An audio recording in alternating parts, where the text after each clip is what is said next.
ನಮಸ್ಕಾರ ರೀ ಎಲ್ಲರಿಗೂ. Welcome to my vlog. ಎಲ್ಲರೂ ಹೇಗಿದ್ದೀರಾ? ಆರಾಮಾಗಿದ್ದೀರಾ ಅಂದ್ಕೊಂಡಿನಿ ನೋಡಿರಿ. ನಾವು ಕೂಡ ಸೂಪರಾಗಿದ್ದೀವಿ ನೋಡಿರಿ. ನಾ ಇವತ್ತು ನಿಮ್ಮ ಕೂಡ ಏನು ಶೇರ್ ಮಾಡ್ಕೊಳಕತ್ತೀನಪ್ಪ ಅಂದ್ರೆ ಸೂಪರಾಗಿರೋಂಥ ಗಂಜಿ ಚಟ್ನಿ ಶೇರ್ ಮಾಡ್ಕೊಳಕತ್ತೀನಿ ರೀ. ಗಂಜಿ ಚಟ್ನಿ ಅಂದ್ರೆ ಏನಪ್ಪ ಅಂತಂದ್ರೆ ಇಲ್ಲಿ ನೋಡಿರಿ, ನಾವು ಮಾವಿನಕಾಯಿ ಚಟ್ನಿ ಮಾಡ್ಕೊಂಡಿದ್ದೀವಿ. ಇಲ್ಲಿ ಅಂಕರ ಗಂಜಿ ಮಾಡ್ಕೊಂಡಿದ್ದೇವೆ ರೀ. ನೋಡಿರಿ, ಇಲ್ಲಿ ಗಂಜಿ ರೆಡಿ ಆಗೈತಿ, ಇಲ್ಲಿ ಮಾವಿನಕಾಯಿ ಚಟ್ನಿ ರೆಡಿ ಆಗೈತಿ. ಎರಡೂ ಸೇರಿಸಿ ಅಂದರೆ ಗಂಜಿ ಚಟ್ನಿ ರೀ. ನಾವಂತೂ ಗಂಜಿ ಚಟ್ನಿ ಅಂತೀವಿ ನೋಡ್ರಿ. ಗಂಜಿ ಚಟ್ನಿ ಮಾಡೋದಕ್ಕೆ ಏನೆಲ್ಲ ಬೇಕು ಅಂತ ಹೋಗಿ ನೋಡೋಣ ಬರ್ರಿ. ಗಂಜಿ ಚಟ್ನಿ ಮಾಡೋದಕ್ಕೆ ನಾವಿಲ್ಲಿ ಒಂದು 3 ಗ್ಲಾಸಿನಷ್ಟು ಅಕ್ಕಿನ ಕ್ಲೀನಾಗಿ ಹಸನ್ ಮಾಡಿಕೊಂಡು ಮತ್ತು ತೊಳ್ಕೊಂಡು ನೀರು ಹಾಕ್ಕೊಂಡು ತೊಗೊಂಡಿದ್ದೇವೆ ರೀ. ಇಷ್ಟು ನೀರು ಸೇರಿಸ್ಕೊಂಡಿವ್ರಿ. ಗಂಜಿ ಬರಬೇಕಾದ್ರೆ ಇದಕ್ಕೆ ನೀರು ಜಾಸ್ತಿ ಸೇರಿಸ್ಬೇಕು ಈ ಅಕ್ಕಿಗೆ. ಈ ಗಂಜಿ ಚಟ್ನಿ ಮಾಡ್ಲಿಕ್ಕೆ ನಾನಿಲ್ಲಿ ಒಂದು ಫುಲ್ ಇಡೀ ಮಾವಿನಕಾಯಿ ಕಟ್ ಮಾಡ್ಕೊಂಡೀನಿ ರೀ. ಸ್ವಲ್ಪ ಹುಳಿ ಮಾವಿನಕಾಯಿನೇ ತೊಗೋಬೇಕು ರೀ. ಇದು ತುಂಬ ಹುಳಿ ಐತಿ. ಇದು ದಪ್ಪಗೆ ಒಂದು ಸ್ವಲ್ಪ ಸಣ್ಣಗೆ ಒಳಗಡೆ ಒಂದೊಂದು ಸಣ್ಣ ಈ ರೀತಿ ಕಟ್ ಮಾಡ್ಕೊಂಡಿವ್ರಿ ಒಂದು ಮಾವಿನಕಾಯಿ. ಇಲ್ಲಿ 2 ಮೀಡಿಯಮ್ ದಪ್ಪ ಸೈಜಿಂದು ಟೊಮೊಟೊ ಕಟ್ ಮಾಡ್ಕೊಂಡಿವ್ರಿ.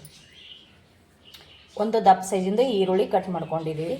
ಇಲ್ಲಿ 8 ರಿಂದ 9 ಹಸಿಮೆಣಸಿನ್ಕಾಯಿ, ಸ್ವಲ್ಪ ಜೀರಿಗೆ, ಮತ್ತು ಇಲ್ಲಿ ಒಂದು ಅರ್ಧ ಹೋಳಿನಷ್ಟು ಚಿಕ್ಕ ಕೊಬ್ಬರಿ, ಅರ್ಧ ಹೋಳಿನಷ್ಟು ಕೊಬ್ಬರಿನ ಉದ್ದಕ್ಕೆ ಕಟ್ ಮಾಡಿ ಇಟ್ಕೊಂಡಿದ್ದೇವೆ ರೀ.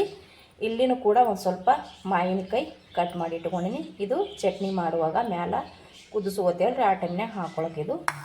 ಇಲ್ಲಿ ಇರೋಂಥ ಎಲ್ಲ ಐಟಮ ಈರುಳ್ಳಿ, ಟೊಮೊಟೊ, ಹಸಿಮೆಣಸಿನ್ಕಾಯಿ, ಕೊಬ್ಬರಿ, ಜೀರಿಗೆ ಮತ್ತು ಮಾವಿನಕಾಯಿ. ಇನ್ನೊಂದೇನಪ್ಪ ಅಂದ್ರೆ ಶೇಂಗಾ ಬೀಜ.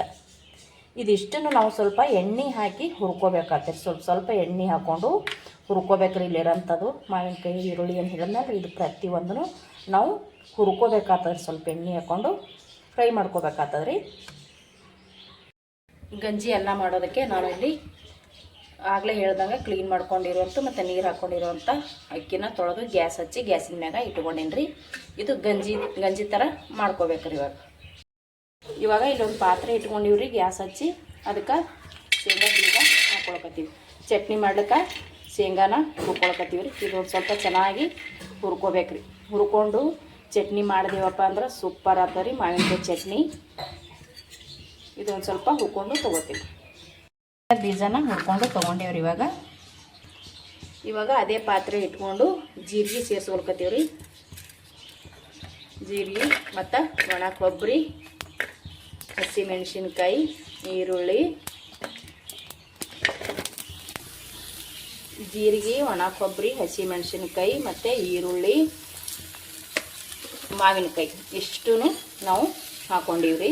ಇದಿಷ್ಟು ಹುರ್ಕೊಳ್ತೀವಿ. ಕೊಬ್ಬರಿ ಕೂಡ ಹಾಕ್ಕೊಂಡಿವಿ. ಇದು ಒಂದು ಸ್ವಲ್ಪ ಫ್ರೈ ಮಾಡ್ಕೊಂಡು ಇದಕ್ಕೆ ಟೊಮೊಟೊ ಸೇರಿಸ್ತೀವಿ ರೀ. ಇದಿಷ್ಟು ಮಾವಿನಕಾಯಿ ಚಟ್ನಿ ಒಳಗೆ ಸೇರಿಸ್ಕೊಳಕ್ಕಿಂತ ಮುಂಚೆ ಒಂದು ಪಾತ್ರೆದಾಗ ನೀರು ತೊಗೊಂಡೇನ್ರಿ. ಇದಕ್ಕೆ ಹಾಕ್ಕೊಂಡು ಒಂದು ಸ್ವಲ್ಪ ಕುದಿಸ್ಕೋಬೇಕಾಗ್ತದೆ. ಇದು ಕುದಿಸ್ಕೊಂಡು ಸೇರಿಸ್ಕೊಂಡೇವೆ ಅಂದ್ರೆ ಸೂಪರಾಗಿ ಬರ್ತದೆ ರೀ. ಈರುಳ್ಳಿ, ಕೊಬ್ಬರಿ, ಹಸಿಮೆಣಸಿನ್ಕಾಯಿ, ಜೀರಿಗೆ, ಮಾವಿನಕಾಯಿ ಇದು ಇಷ್ಟನ್ನು ಹಾಕ್ಕೊಂಡು ಸ್ವಲ್ಪ ಎಣ್ಣೆ ಹಾಕ್ಕೊಂಡು ಹುರ್ಕೊಂಡಿದ್ದೇವೆ ರೀ. ಇವಾಗ ಇದಕ್ಕೆ ಟೊಮೊಟೊ ಸೇರ್ಸಕತ್ತೀವಿ. ಟೊಮೊಟೊ ಹಾಕಿ ಪೂರ್ತಿ ಮೆತ್ತಗಾಗೋ ತನಕ ಫ್ರೈ ಮಾಡ್ಕೋತೇವೆ ರೀ. ಇದನ್ನು ಫುಲ್ ಟೊಮೊಟೊ ಹಾಕ್ಕೊಂಡಿವಿ. ಇವಾಗ ಇದನ್ನು ಕೂಡ ಟೊಮೊಟೊದೆಲ್ಲ ಮೆತ್ತಗಾಗೋ ತನಕ ನಾವು ಹುರ್ಕೋಬೇಕಾಗ್ತದೆ ರೀ. ಇದು ಗಂಜಿ ಚಟ್ನಿ ಸೂಪರ್ ಆಗ್ತದೆ ರೀ. ಇದು ಗ್ಯಾಸ್ ಹಚ್ಚಿ ಈಗ ಸ್ವಲ್ಪ ಮಾವಿನಕಾಯಿ ಇಟ್ಕೊಂಡಿದ್ದೀನಲ್ಲ ರೀ, ಮೇಲ್ಗಡೆ ಸೇರಿಸ್ಬೇಕಾಯ್ತೈತೆ. ಅದು ಕುದಿಲಿಕ್ಕೆ ಇಟ್ಕೊಂಡೇನಿ ರೀ ಇಲ್ಲಿ. ಅದು ಇವಾಗ ಕುದಿಲಿಕ್ಕೆ ಇಡ್ತೀನಿ. ಚೆನ್ನಾಗಿ ಹುರ್ಕೊಂಡಿವ್ರಿ ಅವು. ಅದಕ್ಕೆ ಇವಾಗ ಮಸಾಲೆ ಖಾರ ಸೇರಿಸ್ಕೊಳಕತ್ತೀವಿ. ಇವಾಗ ಒಂದು ಸ್ವಲ್ಪ ರುಚಿಗೆ ತಕ್ಕಷ್ಟು ಉಪ್ಪನ್ನು ಹಾಕ್ಕೊಳಕತ್ತೀವಿ ರೀ. ಇದೇನು ಹುರ್ಕೊಂಡಿವಲ್ಲ ರೀ, ಇದರೊಳಗೆ ಮಸಾಲೆ ಖಾರ ಉಪ್ಪು ಹಾಕ್ಕೊಂಡು ಒಂದು ಸ್ವಲ್ಪ ನಾವು ಚಮಚಲ್ಲೇ ಆಡಿಸ್ಬೇಕು ರೀ. ಯಾಕಂದ್ರೆ ಮಸಾಲೆ ಇದೆಲ್ಲ ಬಿಸಿ ಇರ್ತದಲ್ಲ ರೀ, ಹಾಗಾಗಿ ಮಸಾಲೆ ಖಾರ ಮತ್ತು ಉಪ್ಪು ಅದರೊಳಗೆ ಹೊಂದ್ಕೊತದ ಚೆನ್ನಾಗಿ ಅಂಥೇಳಿ ಸೇರಿಸ್ಕೊಳ್ಳೋದು. ಇವಾಗ ಅದಿಷ್ಟು ಹಾಕ್ಕೊಂಡು ತಿರುವಕತ್ತೀವಿ ನಾವು. ಆಯ್ತು ರೀ. ಈಗ ಇದು ನೀಟಾಗಿ ಇವಾಗ ಮಿಕ್ಸಿ ಜಾರಿಗೆ ಹಾಕ್ಕೊಂಡು ರುಬ್ಕೊಂಡು ತೊಗೊಂಡು ಬರ್ತೀನಿ ರೀ. ಇವಾಗ ಇಲ್ಲಿನೂ ಕುದ್ಲಿಕ್ಕತ್ತವ್ರಿ. ಇವು ಆಲ್ರೆಡಿ. ಇವಾಗ ನಾ ಇದಕ್ಕೂ ಗ್ಯಾಸ ಬಂದ್ ಮಾಡ್ಕೊತೀವಿ. ಮಿಕ್ಸಿ ಜಾರಿ ತೊಗೊಂಡಿವ್ರಿ. ಇದಕ್ಕೆ ಹುರಿದಿಟ್ಕೊಂಡಿವಿ ಅಂತ ಶೇಂಗಾ ಬೀಜನ ಸೇರಿಸ್ಲಿಕ್ಕತ್ತೀವಿ. ಇದ್ರ ಸಿಪ್ಪೆ ತೆಗೆಯೋದೇನು ಬೇಡ್ರಿ, ಸಿಪ್ಪೆ ಸಮೇತನೇ ನಾವು ಹಾಕ್ಕೋಬೇಕು. ಚೆನ್ನಾಗಿ ಆಗ್ತದೆ ಗಂಜಿ ಚಟ್ನಿ. ಇವಾಗ ಪ್ರತಿಯೊಂದು ಮಸಾಲಿನ ಹುರ್ಕೊಂಡಿವಲ್ರಿ, ಅದು ಕೂಡ ನಾವು ಶೇಂಗಾ ಬೀಜ ಮತ್ತು ಈರುಳ್ಳಿ, ಟೊಮೊಟೊ ಎಲ್ಲನೂ ಫ್ರೈ ಮಾಡ್ಕೊಂಡಿವಿ. ಅದಿಷ್ಟು ಒಟ್ಟಿಗೆ ಹಾಕ್ಕೊಂಡು ರುಬ್ಕೊಂಡು ಬರ್ಬೇಕ್ರಿ ನೈಸಾಗೆ. ಇಷ್ಟನ್ನು ಒಟ್ಟಿಗೆ ಹಾಕಿ ರುಬ್ಬೋದು. ಇದನ್ನು ಇವಾಗ ನೀಟಾಗಿ ಸಣ್ಣಗೆ ರುಬ್ಕೊಂಡು ತೊಗೊತೀನಿ. ಇವಾಗ ಗಂಜಿ ರೆಡಿ ಆಗ್ಯದ. ಇದು ಇವಾಗ ರೆಡಿ ಆಯಿತು. ಈ ಗಂಜಿ ಒಂದಿಗೆ ಚಟ್ನಿ ರೆಡಿ ಮಾಡ್ಕೊಳ್ಳಮ್ರಿ. ಇವಾಗ ಇದಕ್ಕೆ ಉಪ್ಪು ಹಾಕಿ ಕುದಿಸ್ಕೊಂಡಿದ್ದೇವ್ರು ನಾವು ಗಂಜಿ ಮಾಡ್ಕೊಂಡಿವಿ. ಇದಿಷ್ಟೇ ಇರ್ಬೇಕ್ರಿ. ಇವಾಗ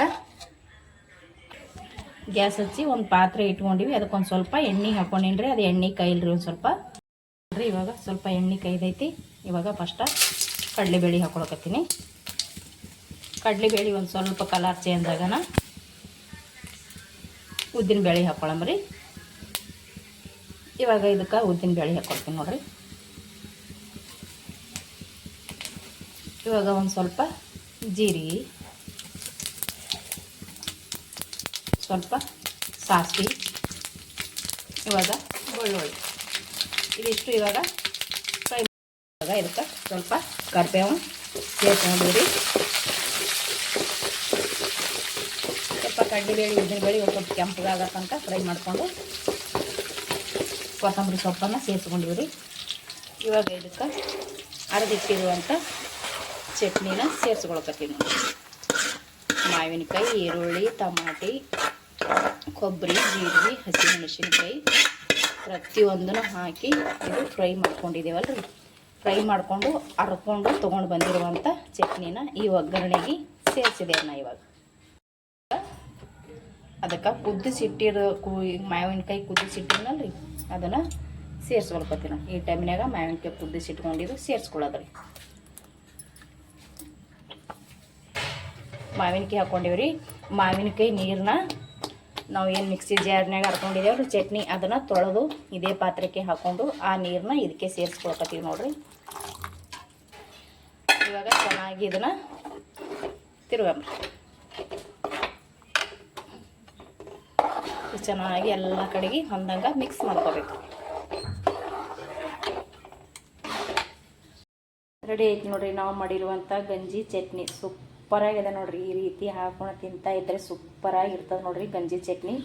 ತುಂಬಾ ಸಿಂಪಲ್ಲಾಗಿ ಮಾಡ್ಕೊಳ್ಳೋಂಥ ವಿಧಾನ ನೋಡ್ರಿ. ಯಾವಾಗರೇ ಮಾವಿನ ಹಣ್ಣು ಇತ್ತಪ್ಪ ಅಂತಂದ್ರೆ ಈ ರೀತಿ ಒಂದು ಸಲ ಟ್ರೈ ಮಾಡಿರಿ. ನೀವು ತುಂಬ ಇಷ್ಟಪಡ್ತೀರ. ಈ ಥರ ತುಂಬಾ ಚೆನ್ನಾಗಿರ್ತದ್ರಿ ಇದು.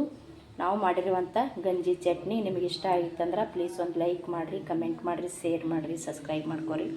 ಪ್ಲೀಸ್ ಯಾರೆಲ್ಲ ಹೊಸದಾಗಿ ವಿಡಿಯೋ ನೋಡ್ತಾ ಇದ್ರೆ ಪ್ಲೀಸ್ ನಮ್ಮ ಚಾನಲ್ನ ಸಬ್ಸ್ಕ್ರೈಬ್ ಮಾಡ್ಕೊಂಡು ನೋಡಿರಿ, ಸಪೋರ್ಟ್ ಮಾಡಿರಿ.